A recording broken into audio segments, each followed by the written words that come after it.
தமிழ்நாட்டினுடைய மனிதவள மேம்பாட்டுத்துறை அமைச்சர் கில்லி சரத் என்று பெயரை புனைந்தாங்கியுள்ள அமைச்சர் அவர்கள்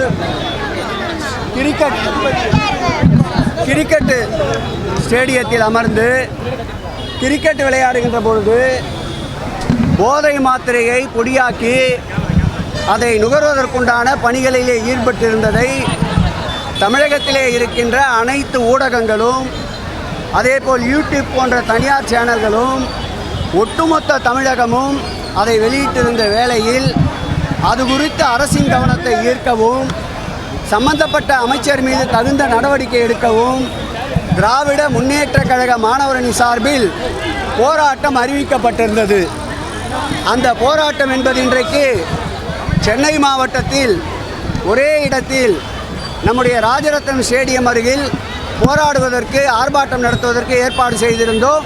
அது அனுமதிக்கப்பட்ட இடம். அது குறித்து முறையாக நேற்றைக்கே மனு அளித்திருந்தோம்.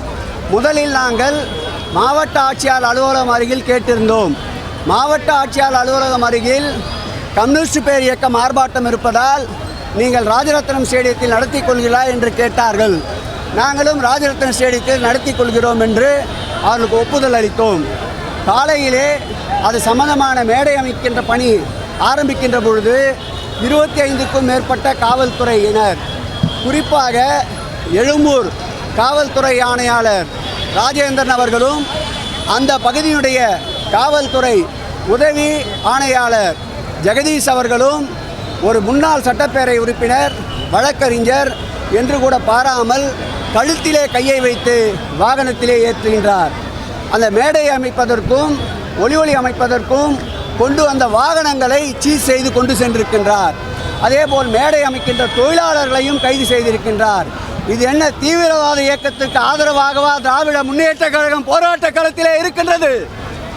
நியாயமான கோரிக்கைகளை வற்புறுத்த கேதா காலினராக இருக்கின்ற இந்த அரசாங்கத்துடைய செவிகளுக்கு சென்று சேர்வதற்கு கவனத்தை ஈர்ப்பதற்காக ஆர்ப்பாட்டம். இது ஒரு ட்ரைலர் தான். மாண்புமிகு தமிழக முதல்வர் அவருடைய கட்டளை ஏற்று ஒரு இடத்தில் நடத்த இருந்த ஆர்ப்பாட்டத்தை இன்றைக்கு சென்னையிலே 3 இடங்களில் மாற்றி கைது நடவடிக்கைகளில் ஈடுபட்டிருப்பது எங்களுடைய இயக்கத்திற்கும் மேலும் உத்வேகத்தை அளிக்கும். அடிக்க அடிக்க எழும்புகின்ற பந்தாக, அரைக்க அரைக்க மணக்கின்ற சந்தனமாக, தீட்ட தீட்ட ஜொலிக்கின்ற வைரமாக திராவிட மாடல் ஆட்சியுடைய நாயகன் நெருக்கடியே சிரித்த முகத்தோடு 24 வயதிலே சந்தித்தவர். அவருடைய படை சிறை கஞ்சாது. கொடுஞ்சிறைச்சாலை என்றாலும் சரி அல்லது காவல்துறையின் தடியடி பிரயோகமாக இருந்தாலும் சரி, சிரித்த முகத்தோடு சிறை செல்ல தயார் தயார் தயார். தமிழக அரசு எங்களை எப்படி அணுகுகிறதோ அதேபோல் தமிழக அரசுடைய அணுகுமுறையும் எங்களிடம் இருக்கும் என்பதை தெரிவித்து இந்த போராட்டம் தொடரும் தொடரும் தொடரும் தொடரும் தொடரும்.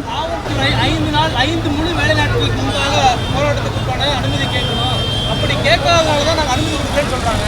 எல்லா காலகட்டத்திலேயும் நான் ஒரு 45 ஆண்டு காலம் அரசியல் இயக்கத்திலே பயணித்தவன். தொடர்ந்து இது போன்ற போராட்டங்கள் ஆளுங்கட்சி எதிர்கட்சி இரண்டிலும் இருந்தவன். காவல்துறை நினைக்கின்ற பொழுது ஒரு நாள் அன்றே கூட அனுமதி கேட்டால் கொடுத்து நடைபெற்ற போராட்டங்கள் ஏராளமான போராட்டங்கள் உண்டு.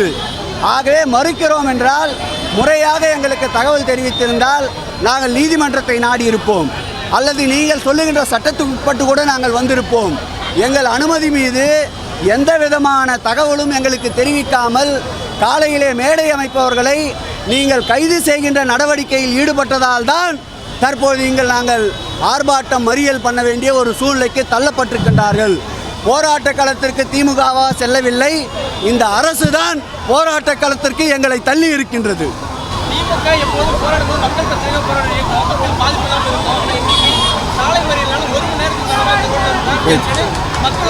இதுவும் மக்களுக்காகத்தான் நாங்கள் போராடி கொண்டிருக்கின்றோம்.